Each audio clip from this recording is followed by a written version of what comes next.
Well, hello and greetings, everybody. Welcome to this week's edition of Metaworld News. Today, you're going to, what I would normally say is these are going to be our headlines for the week ending the 13th of December.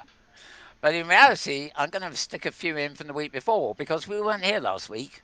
So I had 2 weeks to catch up on. Right, right. And rather than do all 2 weeks, and be here to wake on midnight. I've been doing a bit of pruning so we stick to the important stuff. But if you want links to everything and everywhere, you can go to my Twitter feeds. Now, my name is Mal Burns. Mal, one word, Burns, the second word. You can find me on Twitter at twitter.com/Mal Burns, all one word. Yep, they've done the old web squashing on me. Malburns. And there's also an additional feed for twitter.com/MetaWorldNews. Again, clumped together as one word, which is named after the show, of course. And that feed is a little more sparsely populated. It really just has to do with links for things to do with social virtual worlds, as it were. Um, talking of which, we have a picture on screen as well, Ah, which is not yet. a Let me get well, there. we were, yeah, we There it we were is. when you get there, yes. Yep. And this was a discussion. The reason we weren't here last week was because of the OpenSim OpenSim Community Conference. I'll get there in the end. Right. And I had a panel which isn't yet available for replay, unfortunately, or at least not in a direct way. Adam Frisby there from Science Space, Caitlin Meets was Tivoli, Kalila Lakeworth is from Brigadier, and Lacey is actually Lacey Sansar from this very program we're coming to you on, Sansar.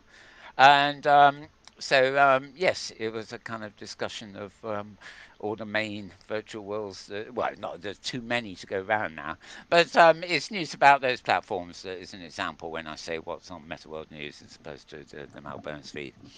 Anyway, that's a bit of the housekeeping taken care of, as they say. Whether it's a fortnight, whether it's 10 days, or whether it's a week, it's definitely ending 13th of December, which is today. Right. And you can hear a voice in the background here with me. Well, of course, it is none other than my colleague here, James Atloud. Welcome, James. Well, thank you, Mal. It's as always, it's great to be here. Um, And you're having a sparkling time getting ready for the season. I see in this week, I this am. this I week's am. Yeah. costume. This is a shirt from what's called Jamal's store, who's actually a Oh yes, pretty busy designer in Sansar, and this was free. This is a yeah. free. In the United States, we call these ugly t-shirt, ugly sweaters, ugly Christmas Ah, sweaters. And so, but I learned a new term for clothing in Sansar, which is emissive. So I've looked for animated clothing and shirts, but this is an emissive sweater. So, you know, I learned something today, and the lens I consider people. that a success. Yes, exactly. The lens people go to make themselves not findable in search, eh? Yeah, Yeah, but maybe emissive is a vague relation to missable. yeah. I'm not sure, but I I will think be looking for more. emissives are missable. Animations are not. Nah, never mind. Nope, Okay, nope, you well, lost me, for but those of yep. you at home, well, yeah, for those of you at home, well, where else would you be? Work, maybe. Nah, not this time of year. Not in the virus world. Um, Right. James is behind the scenes fiddling with knobs. He's the one who's bringing my desktop to you, which is where that picture we saw a second ago is coming from. Yep. And yeah, also where you'll see the web pages or the articles I'm actually talking about as we wander through. And you're even going to see a few videos because that has become a bit of a habit now. Not full videos, but sort of rough things to give you an idea of what the video is about. So, as I said, that picture we have up at the moment, which I'm going to put away in a second. No, I'm not. I'm just going to put it behind the other one. Um, is a conference, a session that was held at the conference on Sunday last week, and it was all very interesting. You were filming it, I guess, so well, it could have been you and Marcus, I don't know, this year. But, did you sort of pick up a bit at all, James? Any thoughts about this? The it wasn't open sim per se, I suppose, but interesting conversation. Did you think? Oh, it was absolutely a fantastic conversation. I loved everything that they had to say, and I like the enthusiasm, especially from both High Fidelity and I mean Vercadia and Tivoli. Uh, I saw both of those platforms being very excited about the things that they're working on, so I enjoyed that a Yeah, lot. and of course, Kalila from Tivoli did a session of her own a bit later, Hmm. which was actually not really about Vicadia. It was more of a general thing Right, about the right. metaverse and some mention of the F book that shall not be, the F word that shall not be spoken. Hmm. But news on that later as well, of course. Yeah, yeah, indeed. On Saturday too, we have no trace of it here at the moment. But on Saturday at lunchtime, I did a hour-long interview with Kent Bai, who regular readers will know is the host of Voices of VR, of which we usually have one or two every week anyway, and so that was particularly interesting as well. Mm. In fact, both my sessions had nothing whatsoever to do with OpenSim, really. But there you go. There you go. That's that's live the universe and today, Right.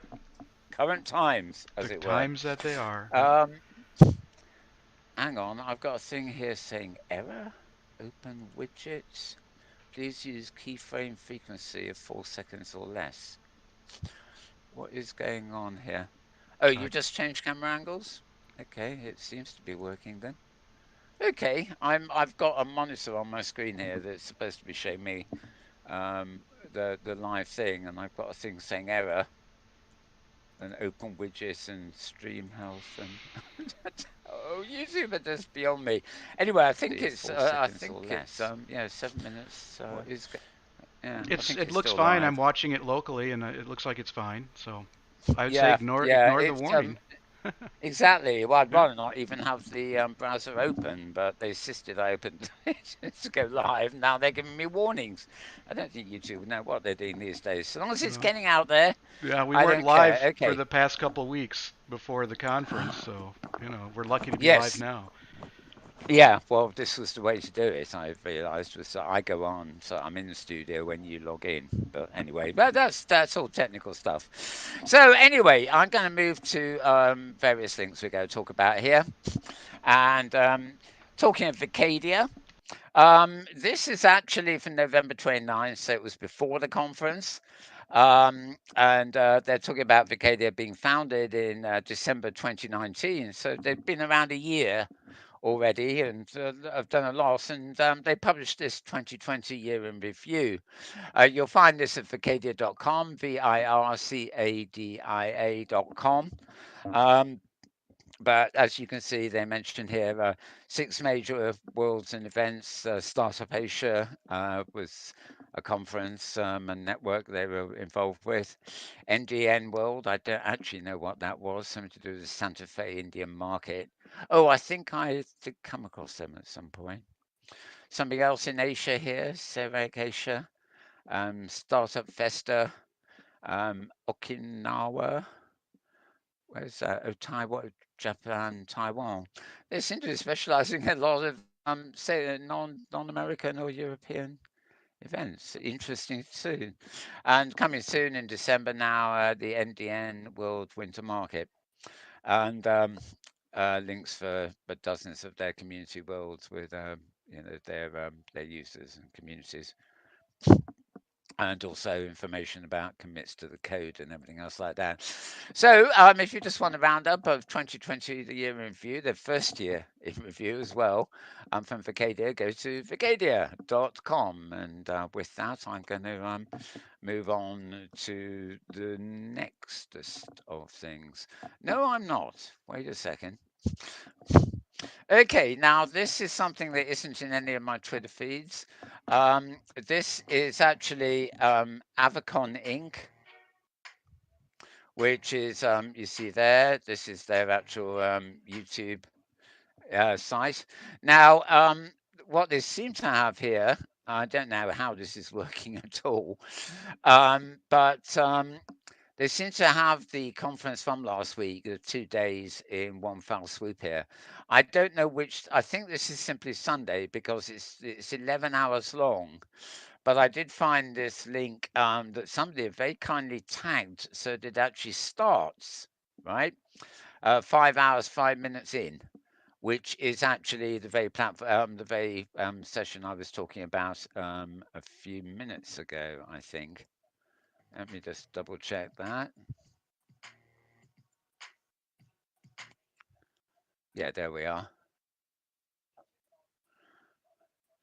Yeah. So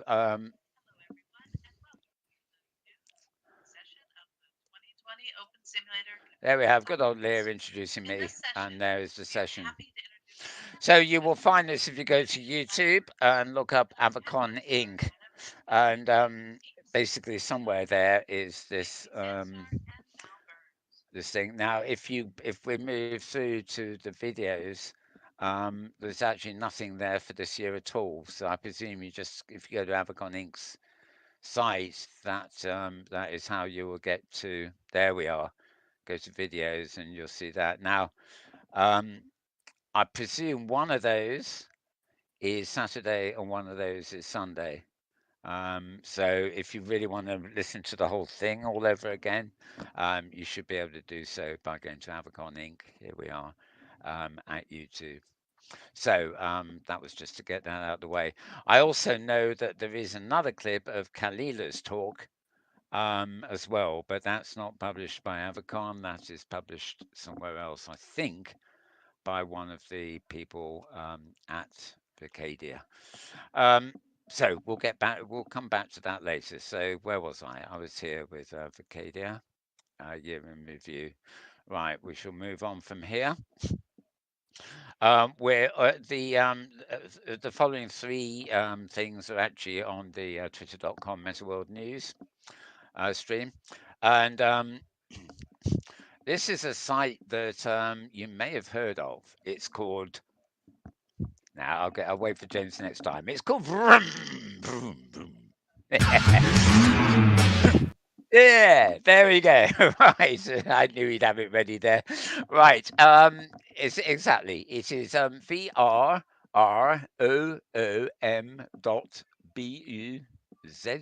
or ZZ or ZZ top. No, that's wrong. BUZZ or Yep. ZZ or ZZ. You get the idea. Hmm. It's the one there that's in the word balloons when somebody goes to sleep, basically. So, yeah, anyway, they took a visit to somewhere called Virtualis, and it's actually in VR chat, and it's had a spike in popularity in the pandemic. Of course, that's what it says, so it must be true. Actually, it is right, and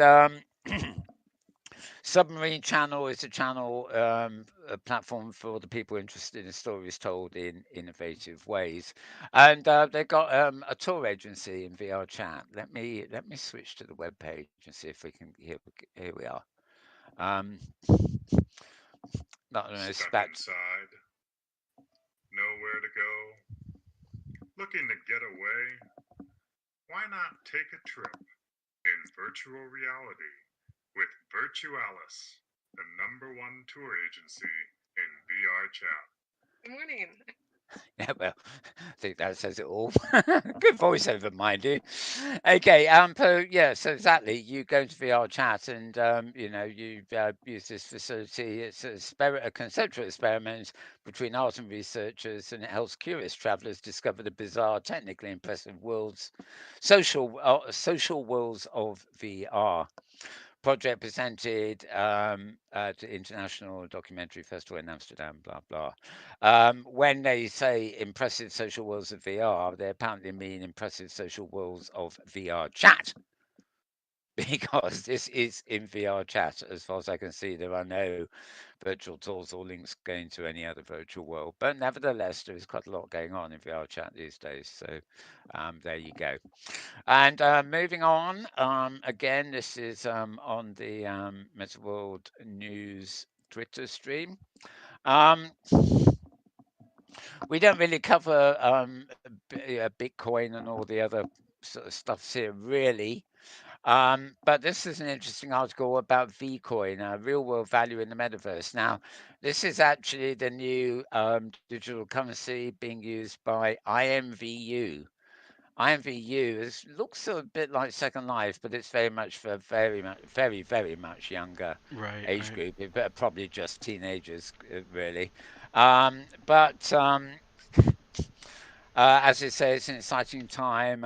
Even before the pandemic, we've seen games like Roblox and Fortnite evolving from gaming to burgeoning centres for social interaction and live events. We're not at Ready Player One level yet, but we're starting to see the seeds of metaverses, which are rich social experiences and shared virtual 3D spaces are the norm. Commerce and peer-to-peer marketplace thrive, and incentives for users to shape communities by creating and selling products and services themselves. There is real money to be made in the metaverse, apparently. Apparently. Apparently, yes. Wonder where that is. Anyway, the outlook is strong for these emerging economies, and over 16 years on IMVU, they've had a creator-driven marketplace at its centre, and well, they go on to give you figures and everything else like that. Um, until recently, people had to pay for these things via PayPal or Venmo, which could be quite tricky, especially for foreign countries. So they've now introduced Vcoin, which is the first. Well, I'm not sure it is actually, but they think it's the first blockchain-based digital currency to be backed by an established massive user base and thriving economy. Oh, Um, I suppose 16 years in, they probably have a point there. Um, obviously, there is Sensorium and uh, oh, I can't remember. There's quite a few of digital currency based walls around at the moment, and once you've got your wallet and your Ethereum coin or something, you can go. But as I say, this is their own. It is a digital currency, but Vcoin is actually their own currency. So um, you presume if you want to use your Bitcoin wallet, you would actually have to change your Bitcoin into Bitcoin in order to get it into the world. A bit like spending US dollars on those Linden things that I've heard about. I think these Linden things, I think they've been around a couple of decades, actually. Definitely in the forefront there, whatever they are. Aw. Right. Okay, so this post, by the way, is at venturebeat.com. Before I forget, venturebeat.com, venturebeat.com. And finally, I'm not going to play these, but this is Austin Tate's blog, and the post is called Diva Canto OpenSim Tutorials. Now, if you are interested in OpenSim, following the convention. Diva, who, by the way, is the kind of, how should I say, the performance persona of somebody we often know better as Krista Lopez, one and the same.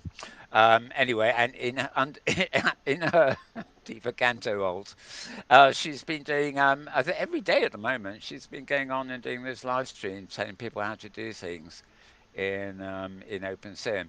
But these recordings up here, how to set up a multi-simulator grid, how to set up a multi-simulator, part two, 1 hour, 2 minutes. These are quite long technical things which only she could be doing really. And how to set Wi-Fi on the grid. And anyway, these links are actually at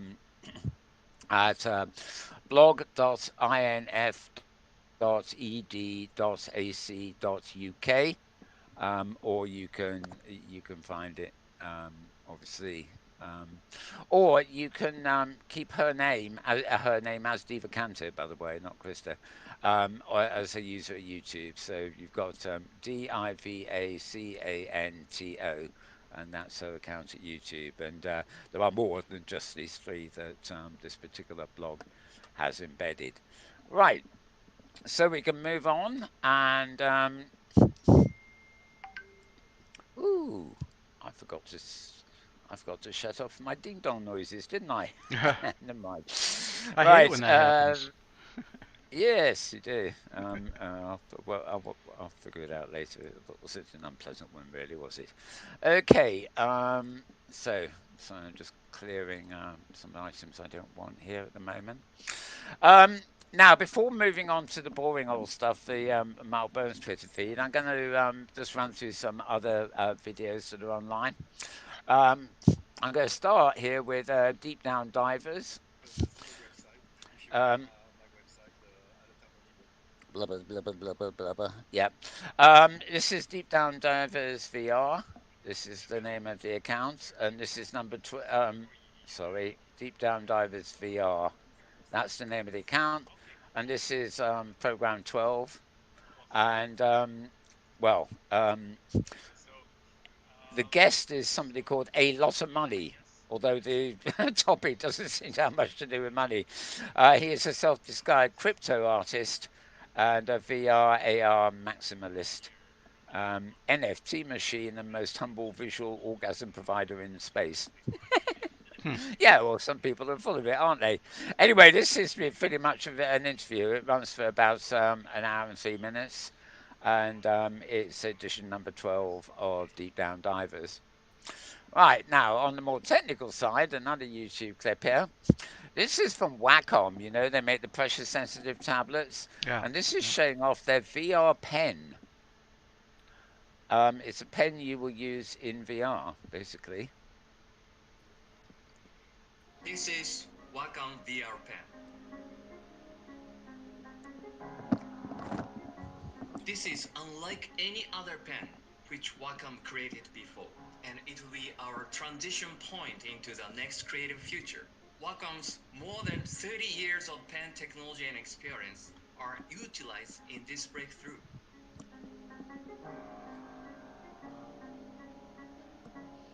We have developed a truly ergonomic design optimizing for the VR creation. Natural grip style while uncompromising precision, size, weight, and easy access to each button. This pressure-sensitive pen creates a natural pen experience in air drawing by using pen grip force to deliver your intended pressure. Our independent stand-alone tracking system is compatible with major head-mounted display in the market.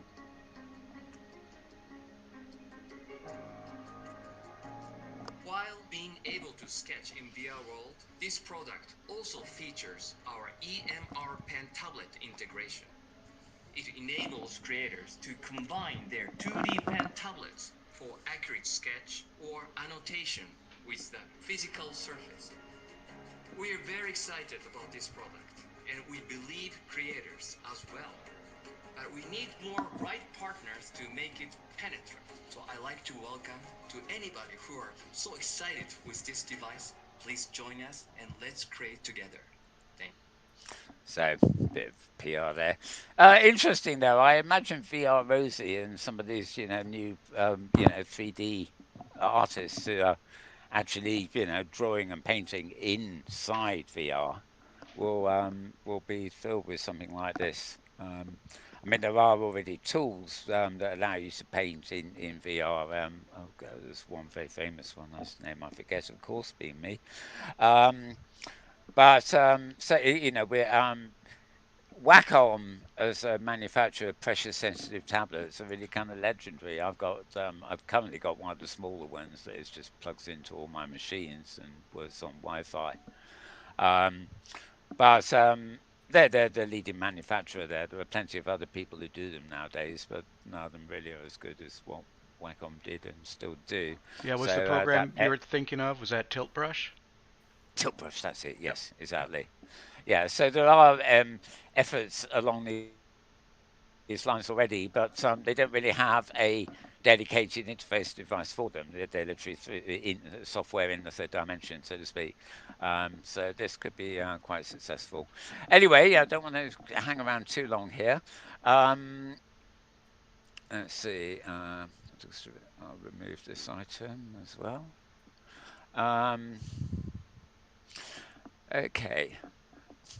Okay, now I mentioned that I had an hour-long interview last Saturday at the conference with Kent Bai. This is him again here. We're on pause actually. This is actually on his video channel, Although oddly enough, this is not a Voices of VR podcast, video or otherwise. Apparently, he actually let's go show more. Um, Voices of our podcast host Kent By presented some lessons he learned from his exploration of the virtual conferences in VR from the early days of the pandemic, so basically a year. He's providing feedback on the Architectural Association's civic program preliminary report, distant crowds, architecture and infrastructure of virtual gatherings in 2020, which can be found here, and then that is a link. So if you check out this post on Kent's channel at YouTube, you'll be able to find the links to find out more about it. As I said, it's not a Voices of VR podcast; it's more of a roundup of the year with about the year in conferences in the age of the pandemic. Basically, I think that says it well enough. Okay, remove that item. Right, VR downloads. There were I don't know how many actual ones there've been. It's either 3 or 4 since we were last on air. This one is this one doesn't have a number on it. That's not helpful, is it? Varjo XR, Oculus Steam VR, Reverb Index, Google kills Polly. So it's about now. It's about a week ago. Um, Basically, they have 2 a week. The first one at the beginning of the week has to do with technology and things. The later one in the week is more to do with games. And the channel you want is called Upload VR, and you can subscribe to them and join them when they're live and stuff like that. Interesting talk. Yeah, James here is. You are very fond of this program, aren't you? In Yeah, terms yeah, of and it's interesting because they did separate the idea of hardware versus games, but the Thursday show still has a lot of hardware and business discussion about what are the publishers and what are the developers doing. So I like both programs combined. uh, Yep. to be honest, I'm always working it's on very Mondays, so I can't watch it live. So yeah. making To be money, honest, I think if they're used to broadcasting, they're probably used to moving from the hardware to the haptic experience and everything else. And so to split it into two is not as easy as they probably thought it was going to be. When you're switching back and forth. hmm And But having the maybe in two this they could hosts, having different hosts, I think helps. That does change the focus. I gives it think a in slightly different effective flavour. way. Yep. Yep. Yeah. Yeah. Anyway, yeah, as I say, you'll find this YouTube, and the account you want here is Upload VR. Right, moving on. We have a 30-second demo of NextMind. I'll be mentioning this later, but what the hell? This is the input device that you turn your head, your avatar turns, kind of thing. No controllers needed.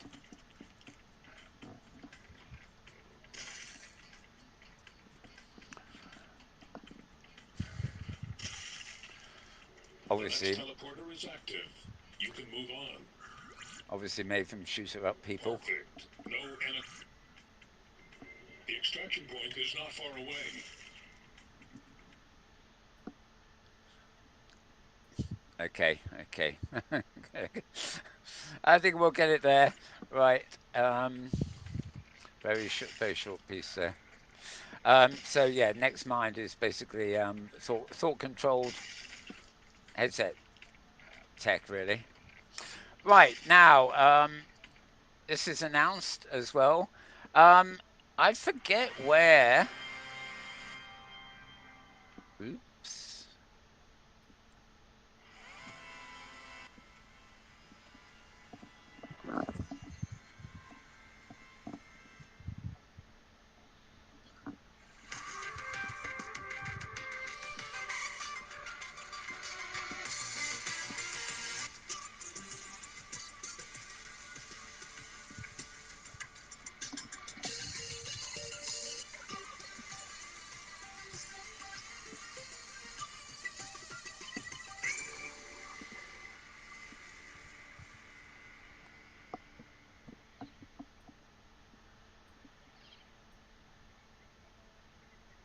New Year's Eve, huh? Yeah, he's been there before and he's doing it again. This time it's going to be live. He's going to be live in the Notre Dame. What's that? I think half of it's destroyed it still, isn't it? I don't know. But he's going to be coming live from Notre Dame without an audience, of course, virtually. And this post is at guess the this is the YouTube channel from Vroom. Uh-oh. I got you on the hop there, didn't I? Yeah. Yep. Yeah, okay. Good job. I just pressed subscribe there. I must have missed this one. Um, yeah, so he's going to be back in there again. Um, I'm forgetting which platform he actually appeared in. Was it It Samsung was here or no, it was was VR. it? I thought it was VR chat. I don't think so. I remember going to it, and actually, I found it very Oh, difficult okay. because there was sharding. I think it might have been here in Samsung, but anyway, it's not. It's a different platform this time, and it doesn't mention it in the video. But we'll probably get round to this later. I'll probably have a post about it or something. So yeah, moving on from that. That is to look forward to. His music is almost made for the. It's like Pink Floyd. They're made for light shows and visuals and things. So virtual.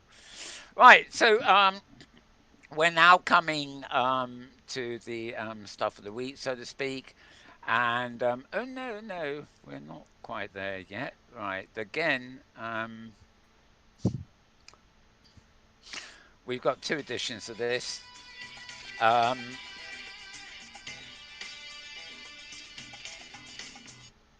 Let me just. This is the week in XR. This week in XR podcast. We show something from these, but what we'd actually show it with just like the hinge of the page we're doing here on most of our shows. So it's probably a link or a favorite you've probably got by now if you're interested. Um, I'm trying to remember who was on this one. Oh right, this is somebody called Rafaela Camera. I think that's I think that's definitely a avatar name, Camera. Basically, she is talking about Facebook and the antitrust legislation. This is something again we will come to a little bit later, but um, futurist Ted Schilowitz, I believe it is, and then of course Charlie Fink there are with her talking on this one. So you find it this week in XR podcast. All right. Moving on to another one. Jennifer Lee from B Haptics oh, right. This is Between Realities podcast.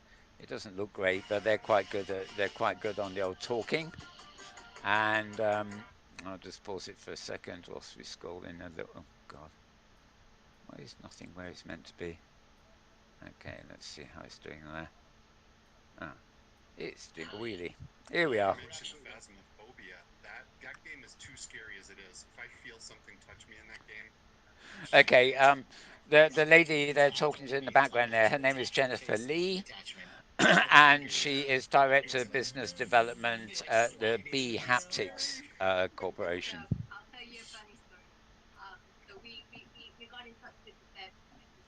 Right, there are just too many anecdotes to play these. Hmm. Okay, now this is interesting. This lasts for 9 minutes. And I know we already know the game, but of course it is now released for the Oculus Doodah, the Oculus head machine. Does anybody recognise this? Mm-hmm. Thought you might.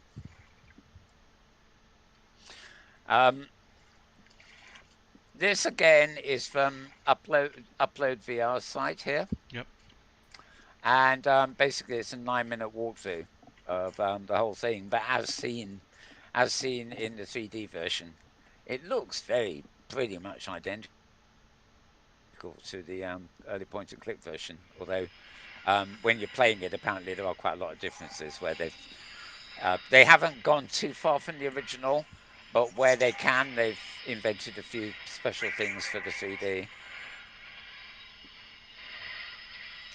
So that's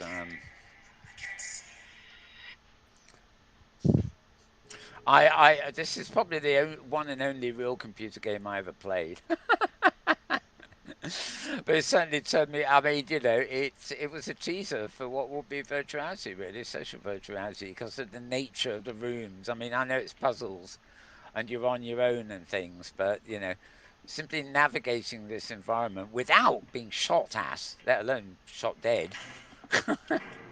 made it kind of special, and it was really, that I think was the later appeal, for me at any rate, of virtual worlds or virtual. It was the fact some of them are damaged enabled, I suppose, but the idea was you met people and did things. You didn't go around shooting things or, um, you know, it's a peaceful place and pretty place as opposed to violent places that sort of we have in all the shoot ups, as it were. Okay, moving on. This is a 3 minute one. This would be in the Metaworld news feed. This is a grid called Saquarium Grids. They're on OpenSim. And this is a fashionistas island. Obviously, all done up for Christmas. Now, the YouTube account here, just so I can say it, White Angel, that's as one word, and AND, and then space Nimfetka. I'm going to have to assume that you can read that on screen if you really want it, because it is a bit long. But yeah, it's always nice to see.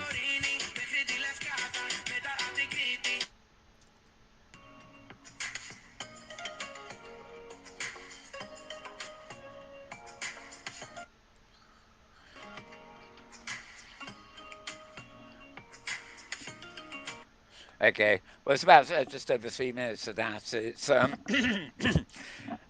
pardon me. It's the kind of video we see 1,000 of every day coming out of Second Life, but this is nice because it's an open sim grid. And Sacrarium, I think, is in Hypergrid Business's top 50 grids. It's not a huge one, but it's a nice one that keeps popping up every now and again. Okay, moving on to the next video. This is an update about something called Glue version 2 here, and I thought it was topically of interest. It's described as a remote collaboration app. The clip here is coming from VR Focus's account, as you can probably see there, and it's they've made their avatars more expressive, introduced speech to text capabilities, as well as additional features in the latest release. And Since its introduction 2 years ago, Glue has defined what immersive virtual collaboration can be. Now we're further expanding the possibilities for remote teams with a new release that brings a host of great features and enhancements, starting with our new avatars. still legless. Leveraging our unique technology and leading graphics capabilities, these are our most expressive avatars yet. By mimicking human features and behaviors, they increase your sense of immersion, and they make communication feel as natural as it does in the real world. You can now create your own avatar with our avatar configurator. Glue now runs on a new operating system, complete with a beautiful look and feel. And there's a new way for you to manage your teams, files, and spaces. We added speech-to-text technology. You simply say what you want to type. Other additions include a new whiteboard, now so accessible to non-VR users, and a new camera that zooms and shoots in the resolution you choose.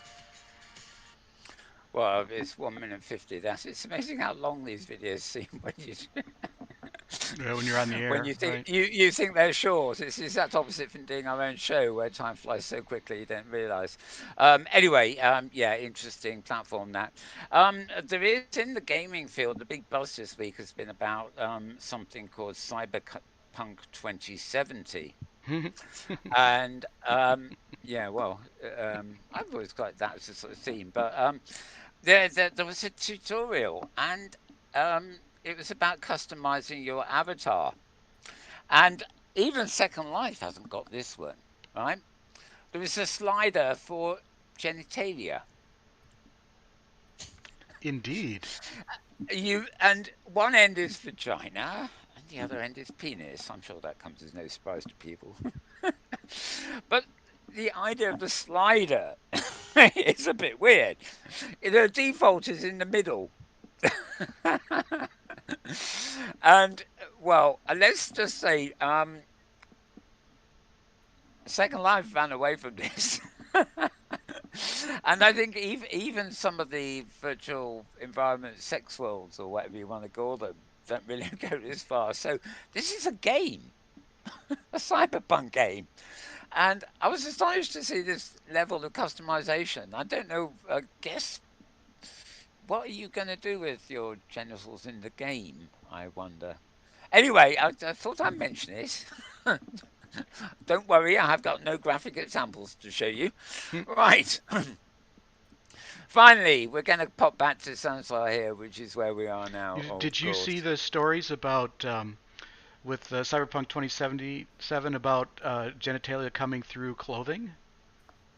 Oh, yes, yes, that Yeah, too. yeah. So Yeah, that even adds there is. adds more to the fun. I've forgotten. Yes, I knew there was something else I meant to add to Yeah, that. yeah. Yes, I mean, so I guess this is a game you play at your own risk, or just keep the genitalia set to zero. Or, Right, well, right. actually, just make it very. Actually, I don't think that. I don't. I think it's only the penis part of the slider that shows through. Just I make it. heard that Give yourself. breasts also were coming through the clothing. Ah, oh, but right, but that's a separate slider. Probably a separate That's a slider. that's a chest slider. So basically, just go flat chested and choose a vagina, even if you're a male. You'll be safe. Hopefully. Who knows? Who knows? Yes, it's funny, very funny. It is. Okay, Saturday, 28th of November has passed. Why have I got this up now then? This happened here in Sansa, so it's just a record of it. It's not very good filming, it's very low res. This is an example, on the stages here in Sansa, you very often have, they look like real people because they are real people. They're actually appearing on the green screen video, whereas the audience are avatars. Oh, and of course, Sansar is now available, as we found out last. Oh, God. Naughty, naughty, go away! Sorry, I've got things that pop up at the edge of my screen, and they really weren't wanted then. Um, yeah, the other thing is to, if you have an iPad or iPhone, you can also get Sansar on your phone or iPad now. I haven't actually downloaded it, oddly enough. Although I did download a new version of a virtual world education app, really called Engage. I've downloaded the iPad and iPhone version of that. But that's one of those ones you tend to go in for educational and sort of serious things. It's not really a inhabited world as such. Anyway, yes, so Sansa now on your mobile as well. So let me just do a bit of little bit of clean up here, so we can go a bit faster from now on. He says, right, okay. Um, okay, yeah, that is one we already did. So, okay.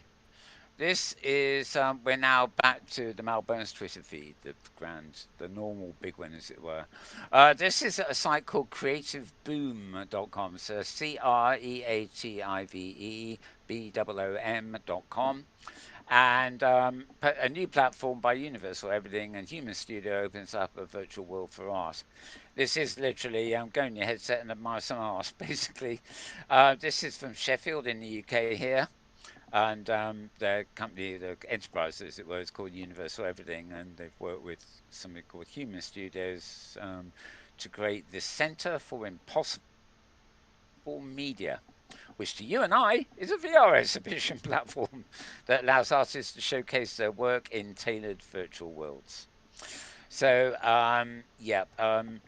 it seems to work in the O machine headset, and I think in other ones as well. Anyway, if you want to read more about it, go to creativeboom.com. moving down, right. These first ones are actually not from this current week. They were published in the week before, so there's only a few of them because I selected what was best. We've just seen the trailer for Wacom's VR pen, so there's not much more to be said here, but you can actually get a little bit more information if you actually want to read about it here. This is at tweaktown.com, tweaktown.com. And once again, moving on very quickly. Now we're going to have a bit more of this in a minute, but this wasn't last week. It was the week before. This is the start of something. Well, I've been on about it for weeks, haven't I? Hmm. Facebook accused of squeezing rival startups in virtual reality. This was posted on December the 3rd, and this is at Bloomberg.com, the financial place. BLOOMBERG.com. And a few minutes further down the list here, we'll find out a lot more about what's going on here. Basically, this is just the announcement that they're being accused and of things, and that at this point, when this was written, the Federal Trade Commission were preparing to bring an antitrust case. Well, it's already underway. So if you want some of the early news and background on this, this is where to go, bloomberg.com. And look for the article, Facebook accused of squeezing rival startups in virtuality. Do go to twitter.com Malbones, if you so desire. If you click on the link there, it will take you directly to the actual page where the article is, as opposed to just taking you to Bloomberg. Okay, put that one away because, as I said, there is more coming on this subject, for better or worse. VR in 2021. What is the future? This is a question asked by a website called virtualperceptions.com. Tom Fisk um, writing. virtualperceptions.com. Virtualperceptions.com. That's all one word in case you hadn't realized. And yeah, they're looking at everything, the hardware, of course, the pandemic impact, what's coming up in 2021, and is phone VR going to be worth it, and should you buy a new headset or not, etc., etc. So virtualperceptions.com for that one. Right, we're now moving to Raspberry Dreamland. Doesn't that sound nice? Raspberry Dreamland. Now, this is a post at virtualrealityreporter.com. It is safe for work, although I suspect most of the links in it are not. um, this is a new uncensored social metaverse and community for adults. It's not. It's been promoted as an alternative social reality community and platform, um, and focus on the innovation and research on XR entertainment. Um, XR is XR here, although one wonders if this article thinks it stands for X certificate. Hmm.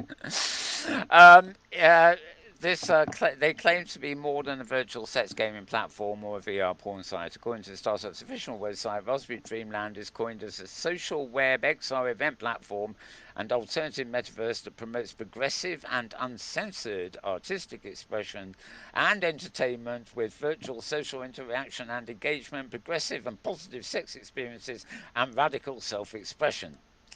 Well, I guess after that handful, there you can see they're obviously trying to disguise the fact it probably is another sex site. But anyway, if you're interested in the more erotic, presumably entertainments and stuff, and want to actually do it in a social virtual world, then Raspberry Dreamland may be the thing for you. Um, and where are we? I don't know whether. I don't know whether this is in Alt Space VR or it's a separate thing. It says here the team made its first debut in an initiative with the Burning Man, hosted in Alt Space VR. All this is labeled in advance and set to private in Alt Space VR. Um, Okay, I think it's a separate platform actually, and it's launching soon. So there's a link here where you can go to their official page to sign up for the beta. So, virtual reality reporter, three words squashed together as one. Too long for me to actually spell out letter by letter, I'm afraid. I'm sure you can put two and two together for that one. Right, moving on. Combining mixed reality tech with brain signals could improve rehabilitative medicine. This is posted at Forbes. Somebody called Helen Albert writing on the health side, really. Talking about the well brain and body signals, and it's possibly used in rehabilitation medicine and stuff. Specialized subjects, of course, but so many specialized subjects are making good use of VR these days. Um, it's got a diagram of a Gallia headset um, produced by OpenBCI. So yes, another headset involved in this by the look of it. And yeah, I'll just toggle the web page actually. Oh, yeah, it said go away. Doesn't matter. I thought there were maybe I thought there may be some other pictures, but of that headset, but there aren't. Okay, so as I said, this is at Forbes.com, Forbes.com, and another post at Forbes. Actually, this one is a guide to.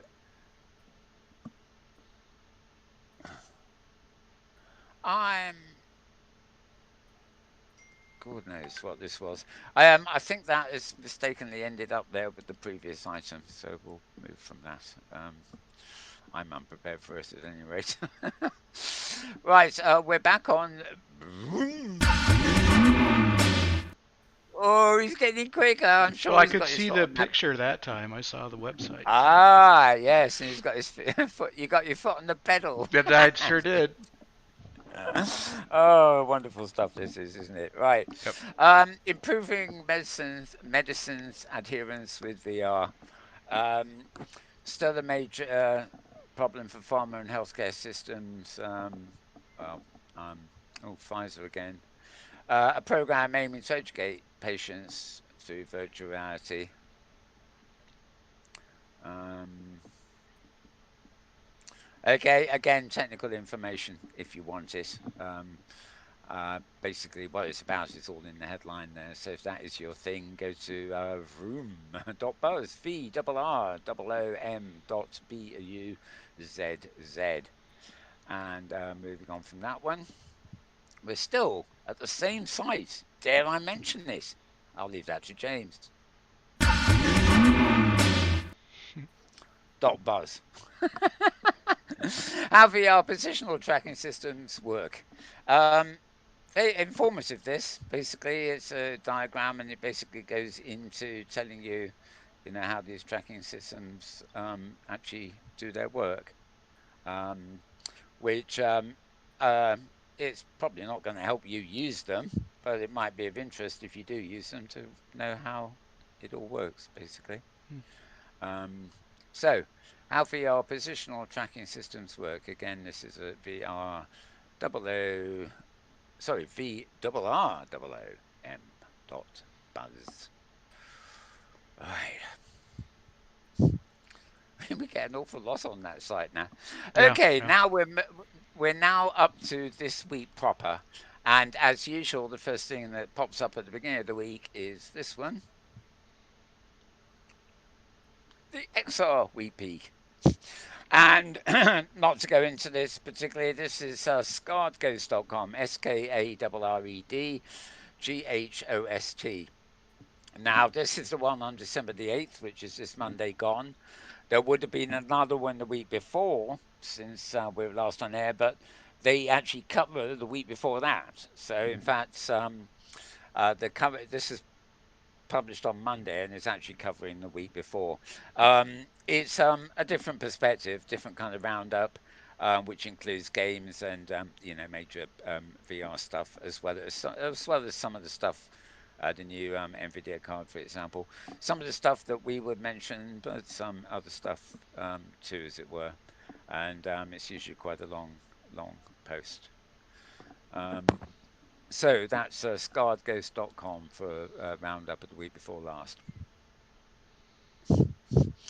Okay, editorial. This got a nice one. Meet Me in the Metaverse is this article by somebody called Jonathan Lay. And Social Strikes Back is a series, that's the series it's part of, exploring the next generation of social networks and how they're shaping the future of consumer tech.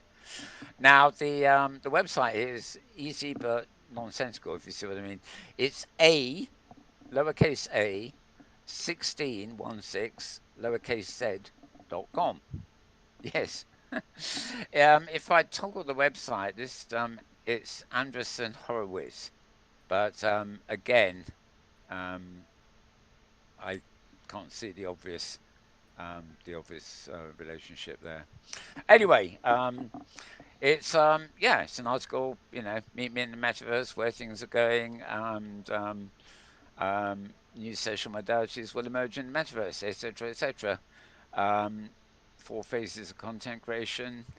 It takes a world to raise a virtual universe. Interesting comment. And obviously includes things like games here too. I mean, they obviously consider the metaverse to include anything really VR or whatever.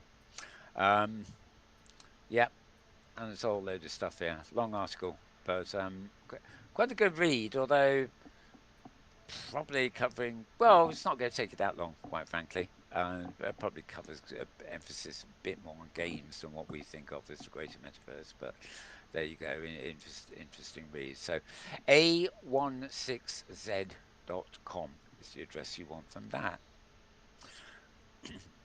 Right. So, Arthur. Yeah, Arthur. Hmm. Not King Arthur, but Arthur. Arthur is a new enterprise-focused VR meeting and remote office app, and they launched earlier in the week. They've got 2.5 million. No, two point. That can't be right. They raised dollars 2.5. Come on, they must have got more than $2.5. I think that's a typo. That, that Perhaps, yeah. must mean that Yeah. must mean 2.5 million or The bar something. was set low. Yeah, definitely. Anyway, they're in beta and uh, it's available in VR headsets like Oculus Quest, but you can also use it in the web browsers in non-VR mode too. And that is roughly what it looks like. Once again, it's joining the army of legless worlds. Um, Yeah. oh, there's Charlie Fink, etc., etc. Um, built with the realization that workers are still far too reliant on physical meetings based on locale, but the same mantra can apply to countless other VR applications. Blah, blah, blah, blah. Brief demonstration showed off the same room collaborative tools, whereas other apps such as Rec Room, Big Screen, Altspace VR, VR Chat, and others are all trying to adapt and pivot for more professional use cases. In Arthur, you get slide decks, you can import 3D models, you can, ready-made stuff by the sound of it, basically. Anyway, yes, you can sign up for this by clicking on the link there. But to do that, you'll have to go to the post, which you'll find at uploadvr.com, uploadvr.com. And yeah, just look out for Arthur. Yeah, good old Arthur, like. Sorry. I thought of Dudley Moore. Yeah, yeah, that's the movie Arthur. Yeah, it's Right, just right. a Arthur. I think of a bassist who Oh, nobody's right. ever heard of, actually. Now, why has this happened? Okay, no reading view on this, unfortunately, so you're going to have to make do with the actual web page. How Magic Leap is trying to reinvent itself and AR for 2021. A rocky period for Magic Leap in 2018. Yeah, well, it's 2 years later now. It's 3rd of December 2020. There it is, the good old Magic Leap. There's quite a lot of information here about how they could refocus themselves. I mean, I don't think anybody actually fully knows exactly what they're doing. They were always very secretive, and when they did finally come out and things, everybody thought that's far too expensive for a headset and blah blah blah. And so then they said, oh, we're going to focus on the enterprise only, and we're not going to sell the consumer version. And I guess that is still the case of whatever they've got. Anyway, there's quite a lot of stuff to read here, including pop-up adverts blocking your pages. I'm supposed to have an ad blocker in this thing. Doesn't seem to be working, does it? And there's no reading view, so not very helpful. I don't approve of you, Wired. Okay, but that's the site you want, wired.co.uk, wired.co.uk. Probably in the American site as well. They usually are. Okay, now we're back to NextMind's brain-computer interface ready for developers. Now, we saw the video earlier. That's what it looks like, by the way. It goes on the back of your head, not where the Oculus and stuff goes. Um, and if science fiction has taught us anything, it's that we have an innate fantasy to control things with our minds. Whether it's duping stormtroopers and blah, blah, blah, blah, blah. Right. NextMind is the latest in a long line of companies trying to harness the brains as a means of controlling our digital world. First take on things may seem similar. Don the headset, sensor on the back of your head, detect brainwaves translated into digital accents, etc., etc. One area where NextMind differs is the sensor seems more practical than many we've seen and won't leave you looking like a shower cat wearing lab rat. Okay, of course, yeah, the one with, yeah. In fact, the wearable can just as easily clip onto the rear of a snapback. A snapback? Does it mean a back? I don't know what it means. Right, American phrase probably. Okay, well, read all about it. I think we have covered this before. I think there may have been a preview announcement or something. I seem to feel like I recognise the Yeah, photo. several Anyway, months this ago, post you'll right? find this post you'll find at engadget.com, engadget.com. Next, where's XR at today and what does it mean for your company? Enterprise commentary here, really. Been hyped since 2014, now in the midst of the coronavirus, that we've seen the true value of all this stuff, basically. And they're telling you what it means for the enterprise, really. Um, Roundup, forecast, futures, fighting COVID, tackling lockdown, virtual meetings, events, etc., etc. Good summary, somewhat behind the wave, as it were. Does anybody not know this already? It's my feeling, but I'm quite sure there aren't many that don't. So read about this at thenextweb.com. That's THENEXTWEB. 3 words, all as one there. Thenextweb.com. And moving on. Okay, now, if James has got his foot pedal ready, we're back to. Okay, so um, I think it is actually the room people that are taking credit here for bringing Yep. Jean-Michel Jarre into the city of Paris, or rather Notre Dame. Um, Streaming into the new year. Yeah, Jean-Michel is teaming with French VR startup Vroom I wonder what Vroom is in French. Sorry. Into the new year with a live stream trailblazing concert spectacular set in the virtual environment of the planetary landmark Notre Dame de Paris. Welcome to the Other Side, which is set for Thursday, December 1st. It's a one-off exclusive worldwide, open to all, free concert experience, so no money involved. Whose ambition beyond celebrating the new year in a futuristic and festive way is to send a message of hope for 2021. A digital and virtual invitation from Paris, the city of light, a vibrant metropole of the arts and culture and home to the most famous cathedral in the world.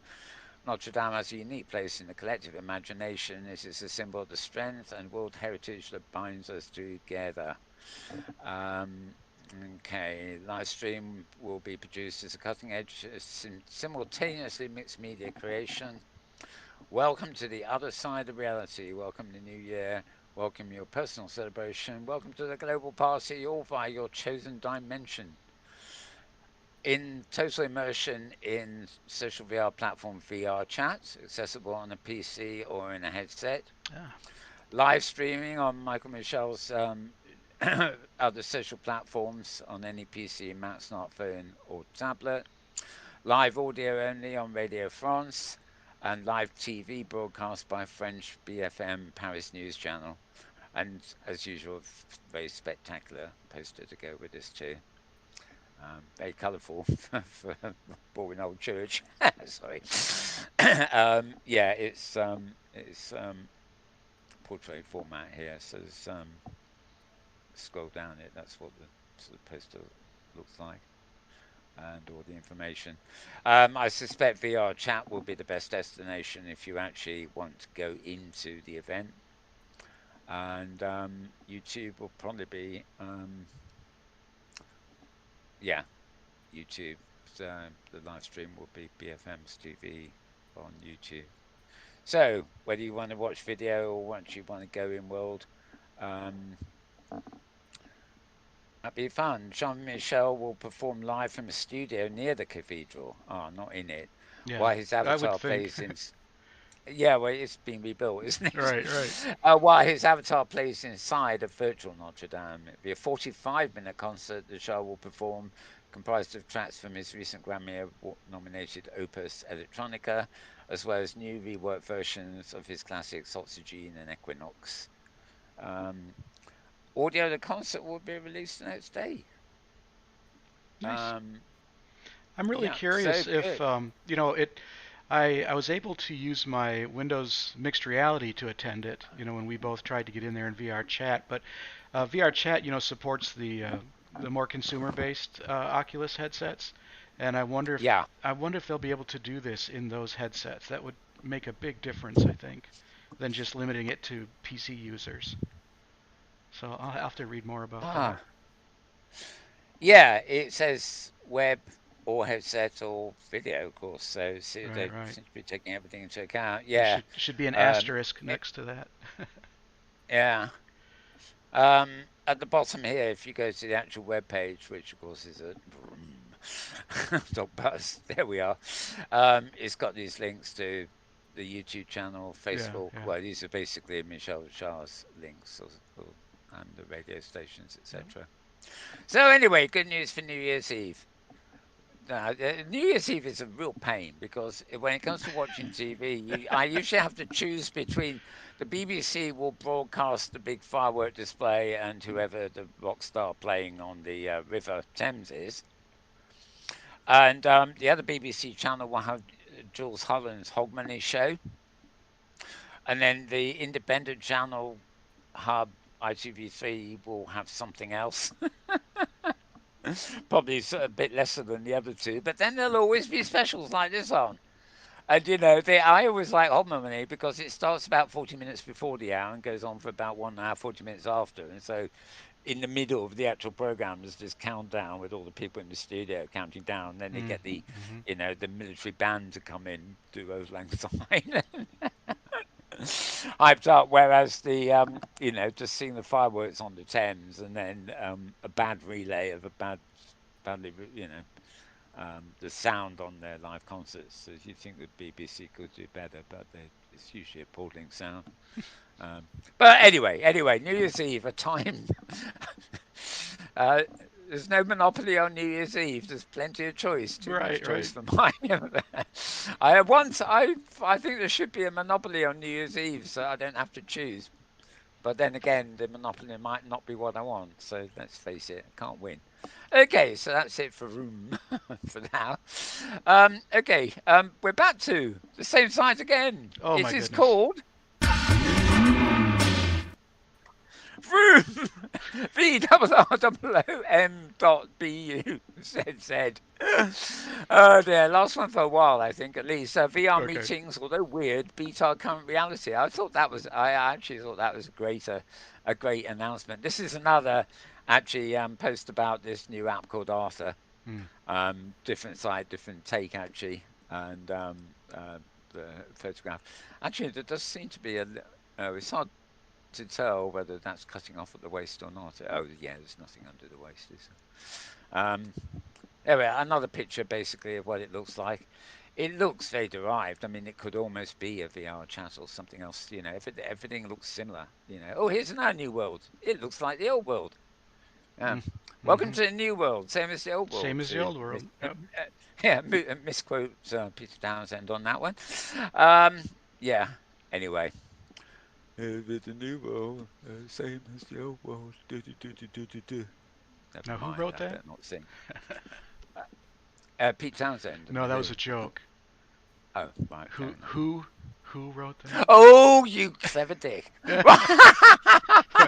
I I try sometimes. I missed that one completely. More It's like the properly, old. should have It's said like the. who performed that. Yeah. Yeah, it's like Yeah. the old. It's like the old Doctor Who jokes or Right. Doctor What. Yep. Doctor Who. Oh dear, I missed that completely. But there we Yeah. go. I'm focused on talking. Not. It's okay. Right, put it away.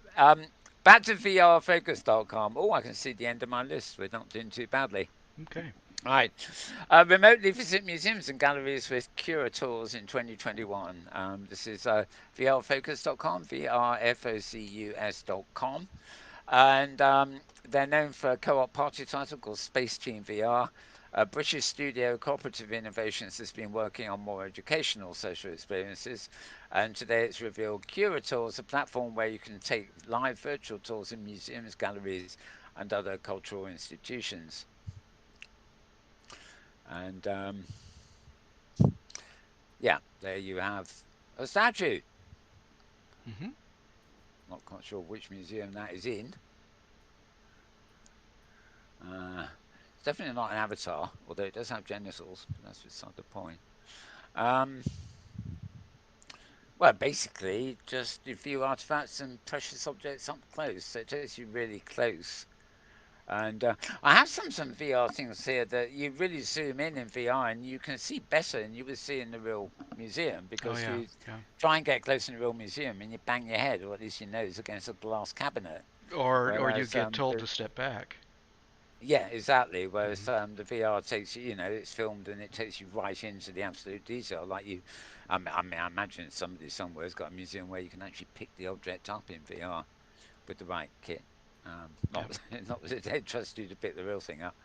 Um, Digital experiences have become crucial for cultural institutions to stay open and engage their audience and attract new visitors. Says Emma Cooper, the lead at Cooperative Innovations. Um, Curators will be a social platform where you can chat and explore with friends, family, classmates, and other visitors. So it's not a lonesome exercise. It's slated to launch early next year, and it's an app accessible via smartphones, tablets, PC, web browsers, and VR headsets. For further details, keep reading. VR Focus. And okay, we've got 1 minute here. This should do it. We know that the most engaging experiences are shared. So, we've built Curators, a place where you can invite your friends and family to join you for a live guided tour of your favourite museums and cultural destinations, even when apart. Using smart devices or VR headsets, you can take a trip. Much like a normal museum visit, but also a little bit different because you can get right up close, touch, and even pick up the exhibits.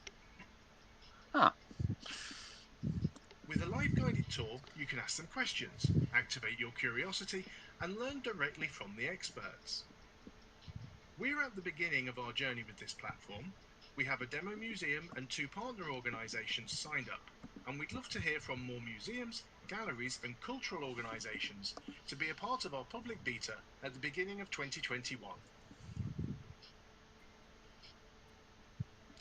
Well, nothing like a okay. video to So answer your question.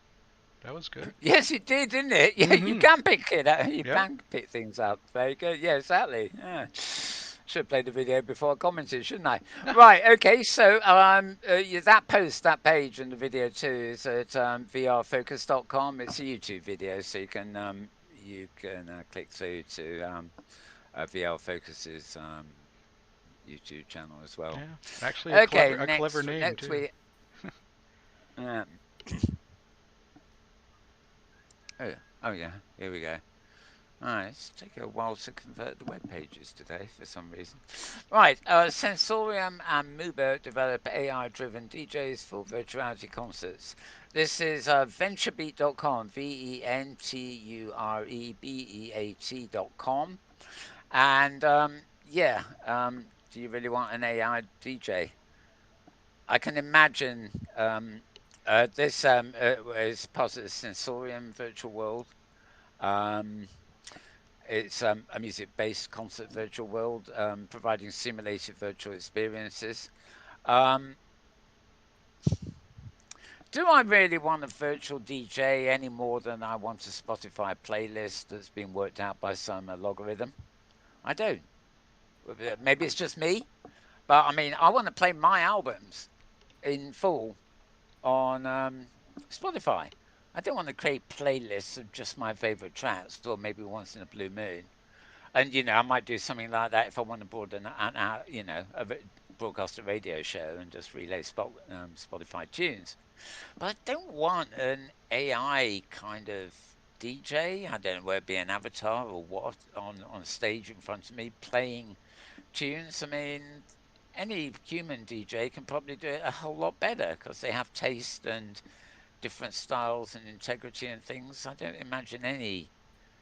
Sure, an AI can be told to play an hour-long set of blues music, and it can be told to only male vocalists and only the guitar-led songs. You can define the parameters, but I mean, all you're going to get is a culling of stuff that isn't emotionally chosen. So I don't know.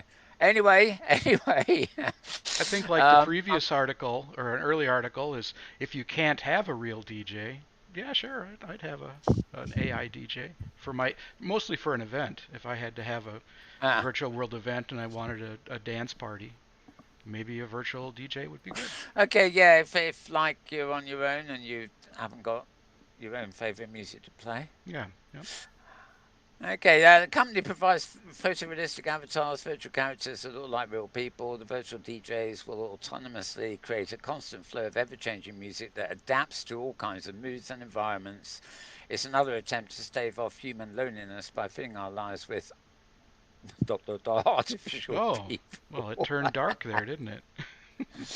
Yes, I was going to say for something really nice, artificial people. Oh well, yeah, I don't know. Yeah, I can see it. I don't,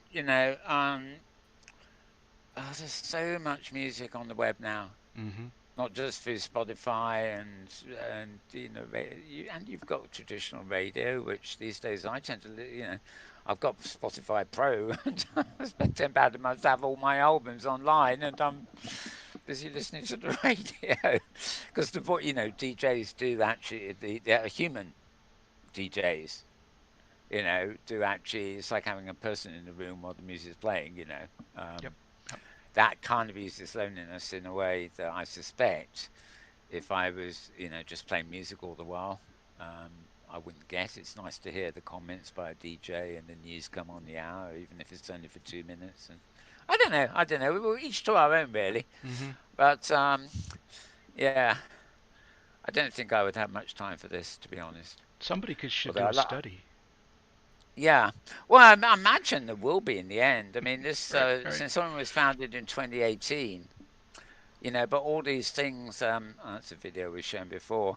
Um, all these things are sort of coming into their own now, where people are locked down at home. But time will Yeah, tell yeah. which ones take off, and also which ones survive in a post-pandemic era where it is actually safe. Well, I don't know ever really be safe as it used to be, but we will see. We will see. And also the type of music, trance music and stuff like that, um, which lends itself to visual spectaculars, um, like Yep. the Hmm. dance culture and stuff, which can be recreated in virtual reality. It's sometimes better than the real thing. Anyway, moving on, moving on. We're nearing the end, but no, that's no excuse to stay on one thing. Right, this is Philip Chris at medium.com. Okay. Um, God, I have to zoom in here with my eyes. F I God, FILLPKRIS .medium.com. The potential of VR for a better workspace. Um, VR lets an individual be physical in a non-physical environment. Blah blah blah. Gaming experience gain a new level of interaction, etc. Um,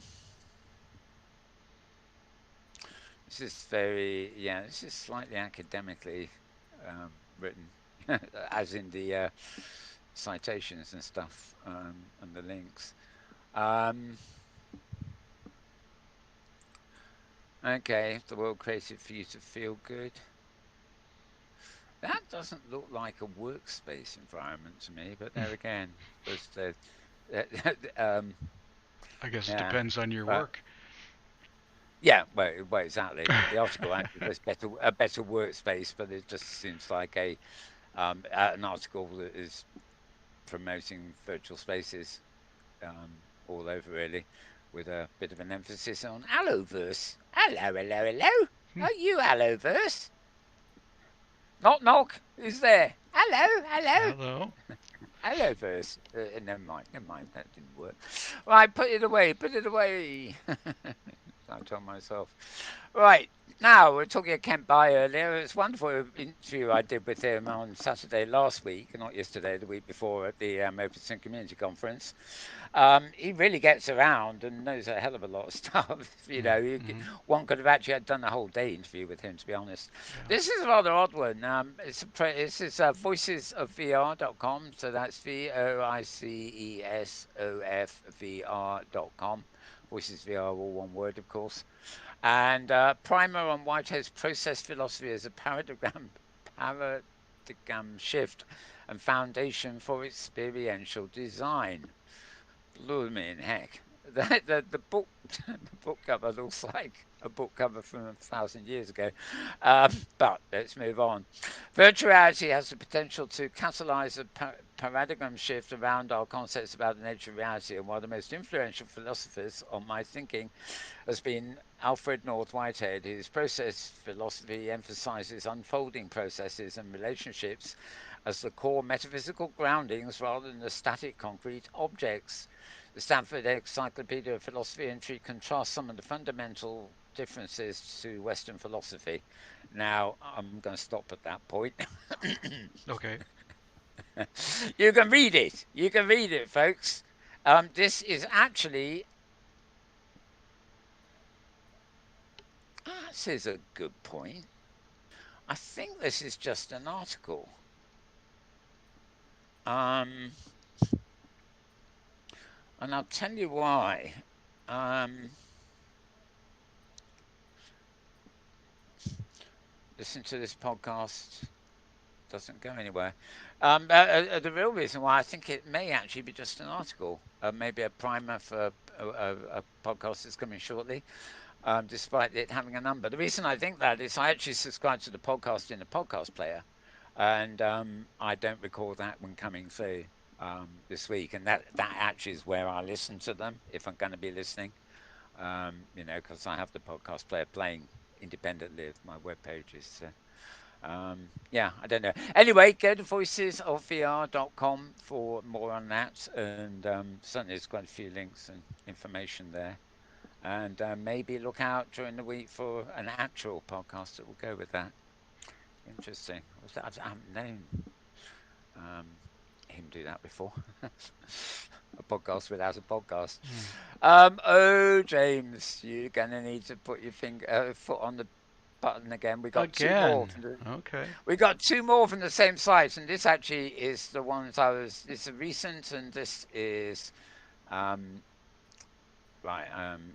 This is both. They're both related. So here we go. VRROOM dot BUZZ. Yay! Thank you very much. Mm. Right. Love the sound effects there. What the FT, Federal Trade Commission, I think. Oh, yes, Yep. Stare me in the face there. This is American thing.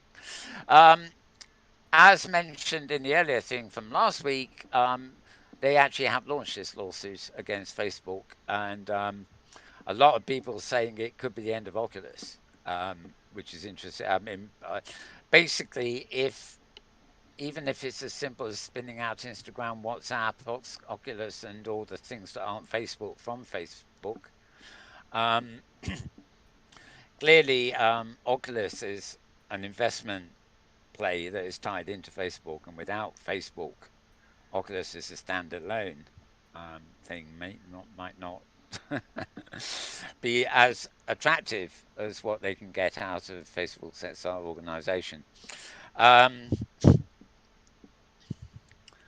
okay, they talk about. I've seen many comments during the weeks about the fact. I think Robert Scoble made a very precise point that he thought if Facebook is broken up, it would be the end of Oculus. Oculus is really based on uh, the monopolization that Facebook is aiming for. Um, there's a lot to read here, so I think I just say you need to go to VRROOM.buzz and read all about their, the allegations, anti-competitive behaviour. Yeah, those who watch this show regularly know that I haven't missed a chance to moan about this for several months now. Mm-hmm. ever since you required an a Facebook login to get into Oculus, which is technically a separate product. Um, and they're looking at some old things too. Now, I won't ask James to do the sound effect again, but I also at the same site again VRROOM.buzz. Oh, it's playing funny. Yeah, another article because this happened in the same week. Germany has started a new investigation of Facebook, this time specifically to do with VR and the Oculus thing. They're already being investigated for um, other stuff against European law. Um, but basically, their decision to link Facebook with the Oculus virtual reality products, linking the Oculus products to the social network, is over the top. Basically, they're investigating that. This now in Germany, it's the Federal Cartel Office or Bundesgarten. Well, never mind. Said it initiated abuse proceedings over Facebook's plans to require users of the Oculus Quest 2 glasses to register with a Facebook.com account. And so they're going specifically after that. Um, Right. They are confident we can demonstrate there is no basis to the investigation. It is a point, actually, that Oculus devices are not actually available for sale in Germany at the moment, presumably related to this. Facebook said they're confident they can demonstrate there is no basis. Well, what else are they going to say? Um, it's also not the first time Facebook has run afoul of German antitrust authorities. Last year, it was determined Facebook was exploiting its dominance in social media to better target ads by forcing users to share data from other Facebook owned services, including WhatsApp and Instagram, as well as third party websites through the like and share buttons. It gave Facebook several months to stop collecting data and combining Facebook users' accounts without their consent.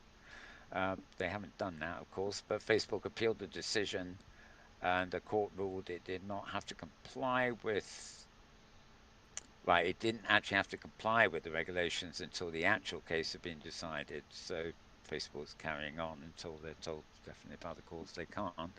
Um, Federal Court of Justice, the top appeals court, dealt Facebook another blow, overturning the Dusseldorf court stay order while agreeing with the Facebook's terms of use leave private Facebook users with no choice. It said the company had to comply with the regulators. So, well, it's all in there, right? So, this is you know, this really is the brown stuff flying, isn't it?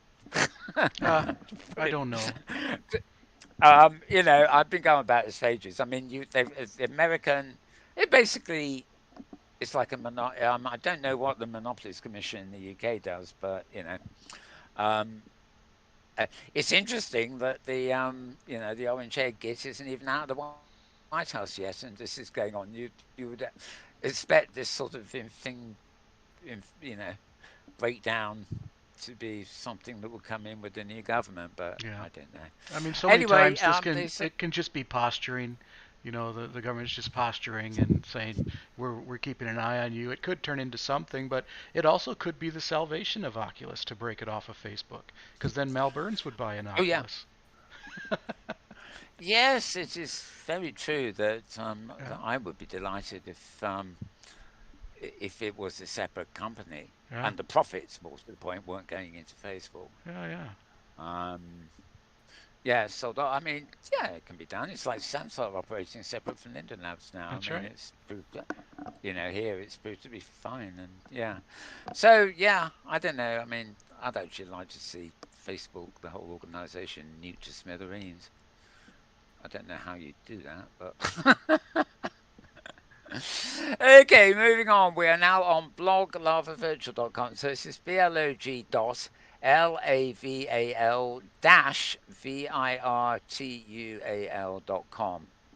Larval Virtual. Right, nice picture, of course. Virtual museums and museums realities. Um, this is another one, of course, about museums. So this is not the same as the British thing startup. Um, Actually, it seems to be more of a virtual museums and museum realities is the an international virtual reality exhibition, and it's all based around a book by Suzanne Bier. And so this is really talking about her book as much as anything else. Um, the relationship between virtuality and reality is not lost. On the contrary, it is at the heart of XR. Interesting. Um, that looks quite pretty. 39 seconds, why not?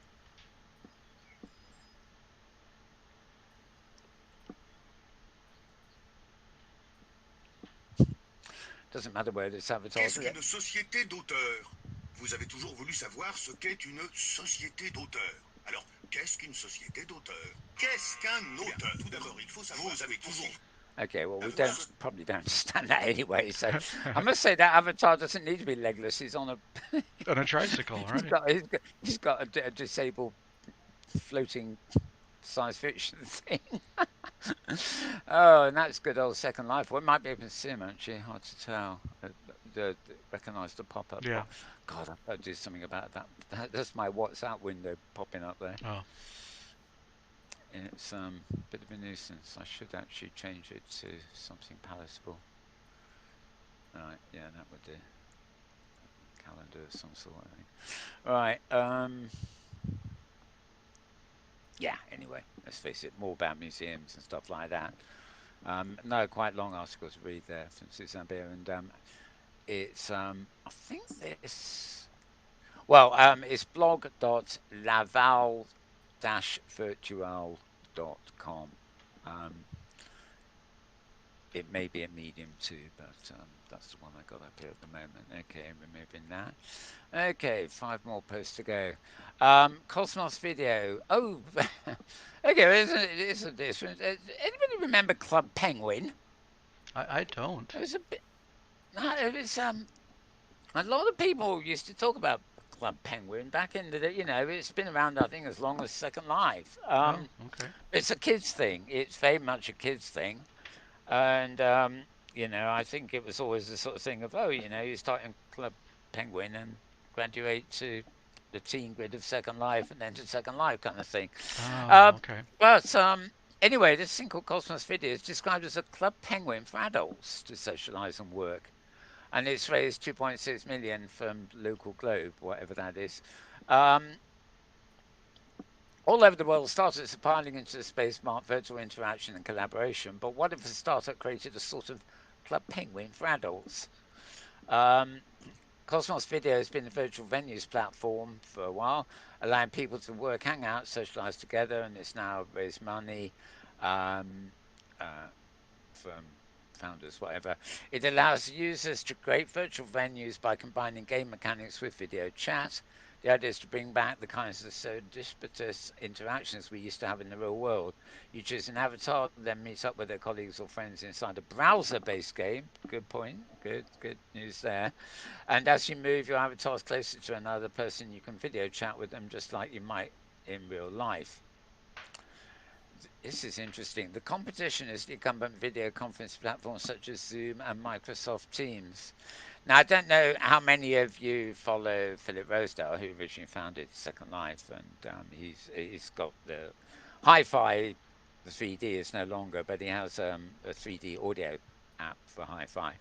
Um, During the week, it was early hours of the morning here, so I didn't go. Neither did quite a few other people saying, "Come on, do it again at a reasonable hour." But Philip actually pinged on Twitter that people should direct message him to get a link to try it. Basically, he'd merged Zoom with high fidelity audio.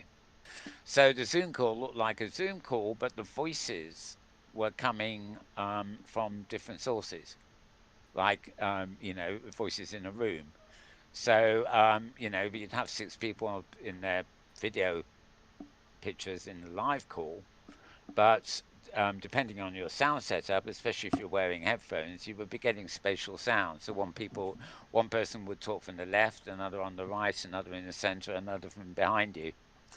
And there was no direct positional thing like the hi-fi audio grid. So I guess they just separated out the people taking part.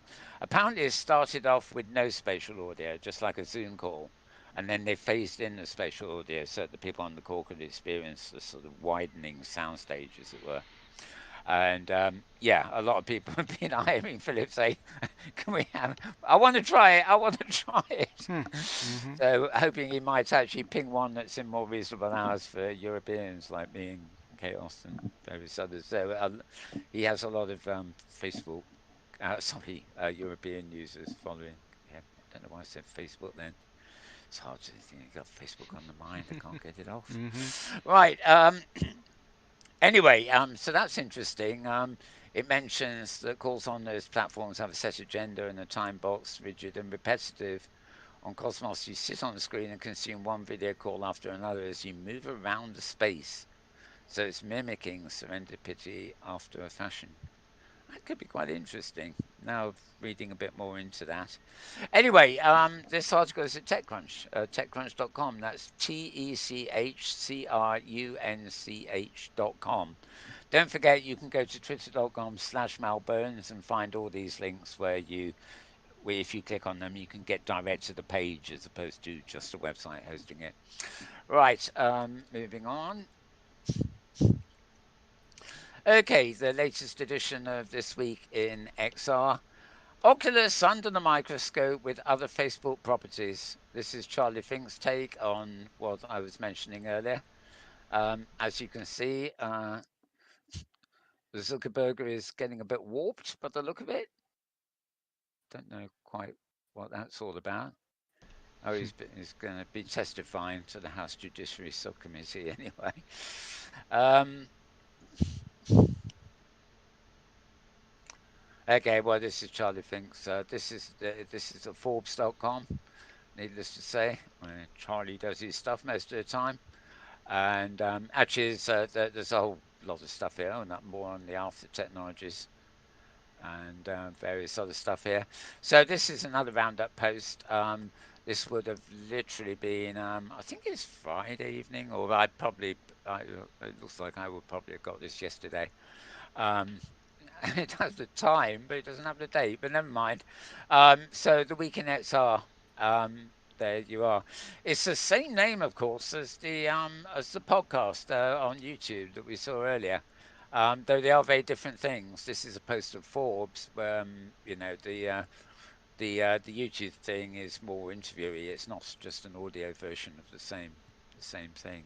They should probably.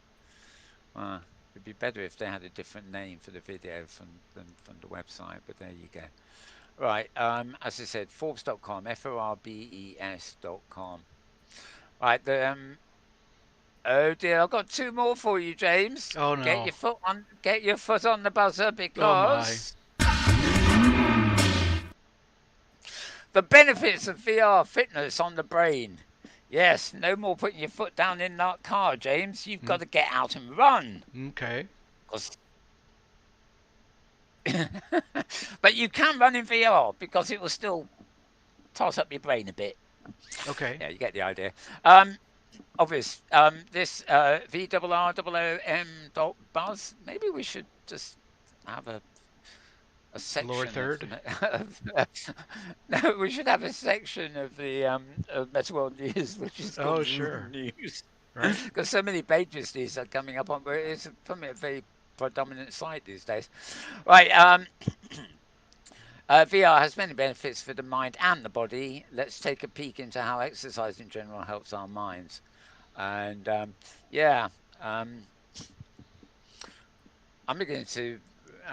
I haven't done this yet because I don't know where I've got room to put it. But I keep increasingly, every couple of days I think I've got to order a bike. I can't go on a pedal bike anymore because I fall off them Mm-hmm. balance wise. But there's nothing to stop me having a bike in the corner of the house and pedaling Right. to keep fit with an iPad VR thing in it too.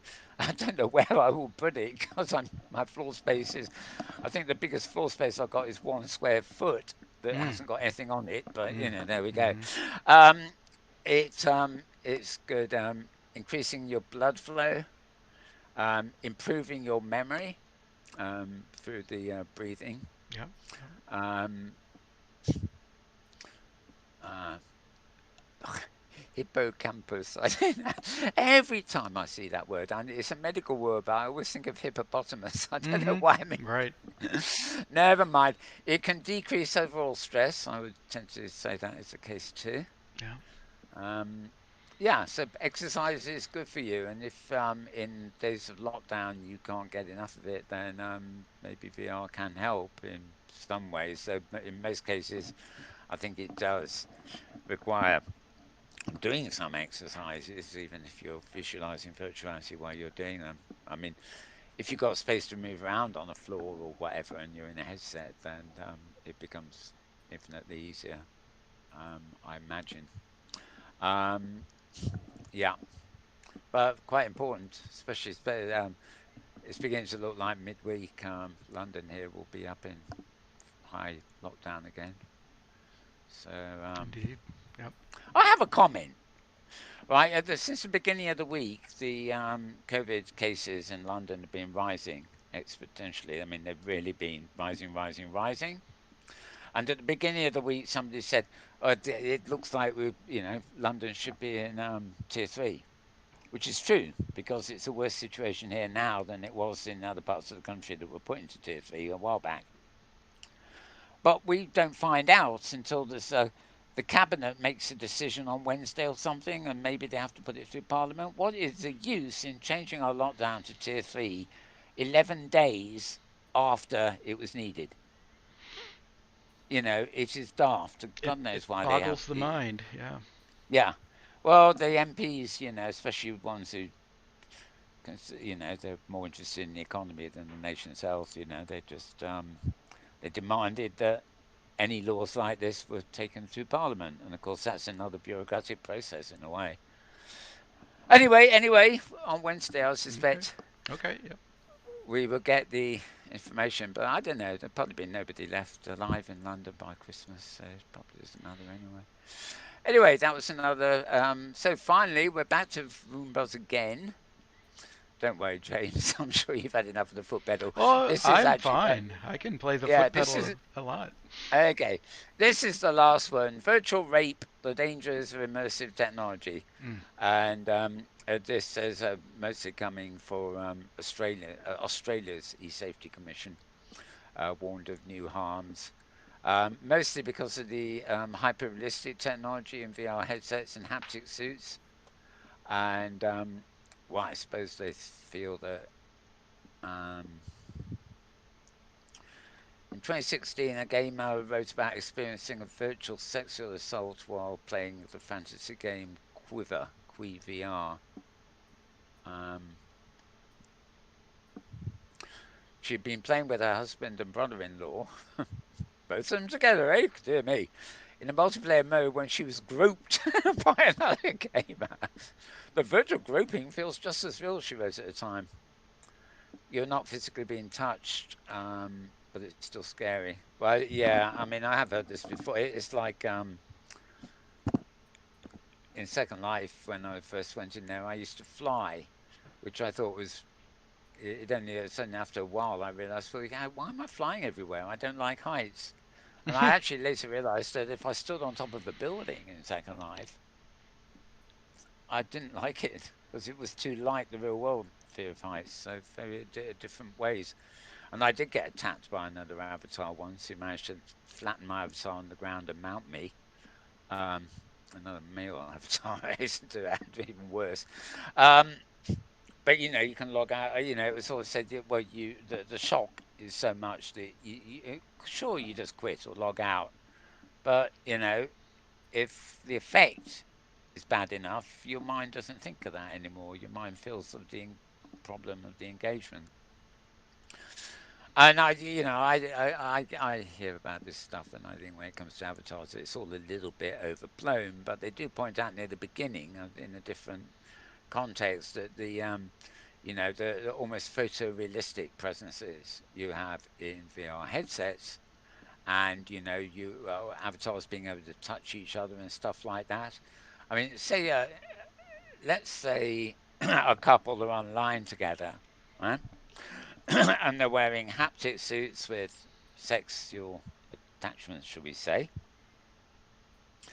and one partner quite literally engages with the other one who says no, right? But they do it regardless, even though it's done through haptic suits and they could be physically at the other end of the planet, right? Then the act has still occurred and it has a physical component which would make it rape because it's like rape inside marriage. Um, there is the point of sort of I said no sort of thing. Whether you're married or partners doesn't actually matter. The definition of where the rape starts is the, well, violence, but also yeah, refusing to acknowledge the needs of or the dictates of the other person. So that could actually happen in virtual reality too. It doesn't worry me that kind of flimsy little things that are largely psychological in places like Second Life. It should weigh a bit, but not much. But it does worry me that when you're wearing headsets and you can buy these attachments, which are like electronic genitalia and things, and you can, the haptics will not only allow you to be in the same virtual space, but although your physical bodies can be on the opposite ends of the planet, you can actually join your bodies together is a polite word through VR, and the sensations that you are feeling through the haptics, the touch, etc., are just as real as they would be if you were together in the real world. So in that instance, especially when there's more than just two people together, in the future we may find assaults that compare very, I was going to say favourably. That is absolutely the wrong word. Mm-hmm. Compare to such things in the real world as they would be in the real world. So, anyway, that's my rabbit hole for today. Okay. Yep. Okay. So VRROOM dot BUZZ is where you want for that article. And of course, for that previous article here too that I haven't got rid of yet. Okay, now I'm on my final article. I am indeed. How virtuality lets the blind see. And goggles, by the way, they call them goggles. It must be goggles. Googles or goggles, I don't know. Mm-hmm. Yeah, I like that one. New sound effect for this, goggles. Right. Goggles aren't just for games. Key takeaways. Um, Goggles, and they mean headsets, as you can see in the picture if I pull it up a bit more. Those are goggles, by the way, according to Okay. this article. So Google goggles and get. Well, never mind. Right. They allow people with vision problems to see well for the first time. These particular goggles, or I should say headset, are made by Iris Vision, and they cost 3,000 US dollars. Oh my. And they work by harnessing the power of a Samsung smartphone mounted in a Samsung VR headset. Some visually impaired VR users say they can see virtual spaces better than they can real life. Um, this subject spent decades peering through a fog. He's legally blind and until recently couldn't even read a book, but he now sits in front of a 70-inch TV about a foot away and he can't even see the faces, apparently. He said on the phone in an East Texas drawl, like that bit. Right.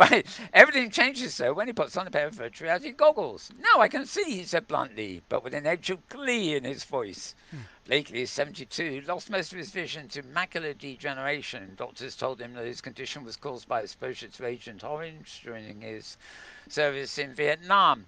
Years of treatment were unsuccessful and he was deemed legally blind. But his life changed 2 years ago when he was given a pair of Iris Vision VR goggles designed to enhance vision. And yeah, well, the goggles are not your standard goggles. So it's interesting. You've got the smartphone headset and Samsung VR headset. But presumably it's a branded version of Samsung. I don't really know. It's very expensive, whatever it is. But then again, if you really can't see in any recognizable way, and the technology can help you there. Um, what it doesn't explain is whether the technology, I mean, it seems to allow him to see virtual worlds and electronic spaces, so he can read a book on screen, but he can't put on the goggles to read the book in the real world, if you see what I mean. Hmm. He has to read the electronic version of it. So really, it just seems like a compensatory tool, um, which allows you to see things electronically that you can't actually see in the real world environment. It doesn't seem to include a middle ground. But anyway, if you want to read more about this, quite fascinating stuff, really. You want to go to lifewire.com. Let's just flip to the website and see. There we are, LifeWire. That's what it looks like. And there's a lot of photos, a lot to read as well. No videos, as far as I can see. But then again, what purpose will videos be? Right. So key takeaways, and that's it. That is my final, utter, complete thingy-jig. Hmm, my. Okay. We are at the end of all things, Oh and I will no, not return. all things. Well, they're all things screen shareable Ah, yep. for this week. For this week. And I think we've probably been on just as long as we normally have. Although I might have kept it down to, I think I've kept it down to just under 2 hours. So given the fact we were covering 2 weeks, not half bad. Yeah, pretty good. Right. Your thoughts, James, however, there was a lot in there. Well, Um, any recollections from the conference and comments on the Facebook sagas or anything else, actually? well, when you spoke about the museums, it made me think. I think it was it Adam Frisbee who brought up the idea of photogrammetry being done in some of the headsets, and so Yeah. these volumetric things, which I don't think would really work well. I think they were looking at live performance, but that this whole concept of capturing the real world as opposed to modeling it. 3D designers Yeah. and modelers could really apply to museums. If there's a device that can go in and capture and reproduce museum artwork, it could be a straightforward path to creating those Yeah, because experiences. I saw on some other post in the week, there's a little thing, it looks like it doesn't look much bigger than well, it's bigger than a pen, but okay, I don't know. This might sound sad. It's about the size of the cardboard thing you get in a toilet roll when you've used up the toilet roll. Yeah, Okay, yeah, yeah. right. So it's about that, right? And it was mounted with 64 cameras, so you could carry it like a torch facing upwards and film in complete 3D. I mean, if you're holding it above your head, for example, it would be seen in all directions from Mm, above your hmm. head. If you held it in front of you, half of it would actually show your face, the other half would show what's in, depending on how you held it, like a torch, Okay. holding it upright, basically. The height will give you a variety of composition. Yeah, I don't think anybody wanted to turn it on its side or anything, but who knows? Special effects. Right. 64 cameras, though, it's a lot of cameras It's a lot of of something cameras. that's Yeah. something that size. Um, and I can see going into a museum with one of those things on your own with a mask on, presumably, and wandering around an exhibit very close and scanning it pretty much to the end you need, Yeah. and then putting it online so people can go in close, look around, and wander around it. I wonder, and if the camera's good, good resolution. I don't know how much um, any newfangled technology was going to improve on that in the immediate future. Volumetric, from what I gather, may actually have a bigger influence on live video than it does on virtual environments. It would it could create a more holographic feel Hmm. to um, video, if that makes any sense. So Hmm. now most video already, I mean, it's the field of view thing. There's not much depth when you look at a video film, right? You don't sense that something is really in the foreground and other things are in the background. They use camera tricks to blur the background and things like that. But I think some of this new technology will give you greater depth in that sense. And I think the idea is that the volumetric scanning will be, it may be very good for something like creating holograms. So, like like in the Star Wars classics, you instead of phoning somebody, they appear as a little faded hologram on the table, and you chat to them Hmm. across the universe. Well, something I don't know, something like that. Um, the traditional hologram technology doesn't really work that way. You can't really have a hologram lying flat on a desk, and it may look 3D as you look down at it, but it doesn't pop up. And no matter what you do with the lights on it doesn't get to rise above the flat surface. You're looking into it to see the hologram. It doesn't come out of the substance.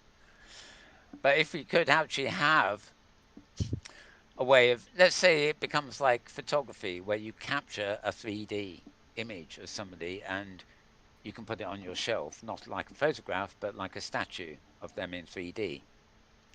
And then a step on from that will be from the photographic comparison to the video comparison. Next, you have the same thing but moving images.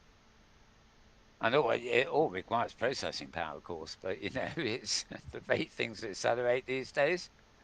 Who knows? We may. I don't think it will be home technology that quick. I mean, I know Hmm. Apple's new phone has LiDAR scanning and everything else like that, which is taking a step in that, you know, 3D direction. But we don't know. Maybe it may be everywhere this time, 2 years time, or it may in 10 years time it may be around, but as a professional, product, enterprise product only. Who knows? Yep. But you're right, Adam. Well, I don't know. Yeah, there was some. I mean, every week something else comes along, doesn't it? Yeah. Is it Yeah. volumetric or is it what was the one you mentioned? Photosphere type thing. Photogrammetry is Oh, it's a way of. photogrammetry. That's Yep. the other word. Yep. Yeah. Which I think that's very different from volumetric scanning, isn't it? Photogrammetry is more to do with sensing image. Oh, I don't know. Yeah. I'm not the We expert. need I a just deliver the scientist. news. Right. Right. Yeah, I just deliver the news. If you want more about this, go and dig up a scientist. Right. Go on Google and saying, I want to know It can be what found is out. photogrammetry? What Right. is volumetric? What is a brain? What is virtual reality? Oh, well, I don't know. You got XR, you got MR, you got VR, you've got AR. But at the end of the day, all you need is the fact that We are. We are. Yes, indeed. Okay, let's wrap it there. Let's wrap it there. Alrighty. For the week or for the fortnight, as the case may be. We will be back same time, same place next week. The week after that, I think maybe the holidays. I haven't. I'm confused. I'm confused. Don't never notice them anyway. When we will probably have a week off or something like that. But anyway, next week at least we will be here, same time, same place. Different information, different news. It's not always the same. It just looks the same. Right. So on that, it's goodbye from James and goodbye from me. We are indeed. And yeah, have a good week. Keep safe, and we will see you again quite shortly.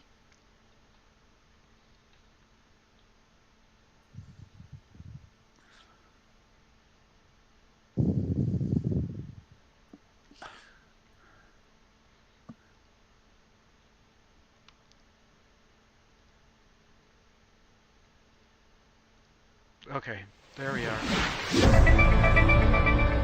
Yep. No, what you know,